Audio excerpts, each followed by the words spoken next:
գյուղի կինը անընդհատ վազքի մեջ է։ Առավոտվա 5-ին արթնանում է, չգիտեմ, լվացք անում, տներն է մաքրում, բակերն է ջրում, կովն է կթում, լավաշ է թխում, հաց է պատրաստում, հանդերը բանը, էսը այն անընդհատ զբաղված է գյուղի կինը։ Քաղաքի կինն էլ է զբաղված։ Հարցե չի, իսինեն զբաղված եմ, այսօր։ Նեյլ արտիստը զանգեց, ժամը փոխեց, ընկա ֆիթնեսի ժամի վրա, հիմա չգիտեմ ոնց պիտի հարմարացնեմ, 4:30 էլ հոգեբանի էի, երևի շոպինգը թողեմ վաղվա,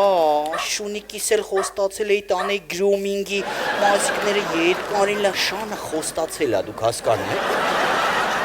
Շանը խոստացել էր, այդ ինչ հարաբերություն է, այդ նույն պահին գյուղի կինը շանը փեդով լարում է, որ բիբարի մարգերը չտրորի։ Սիրելի հանդիսատես, լավագույն նվերը մեր կանանց, հակամարտություն, նոր ստենդափ ներկայացում նվիրված կանանց և աղջիկներին։ Մարտի 8-ին և 9-ին սիրով կսպասեմ ձեզ Կարեն Դեմիրճյանի անվան մարզահամերգային համալիրում։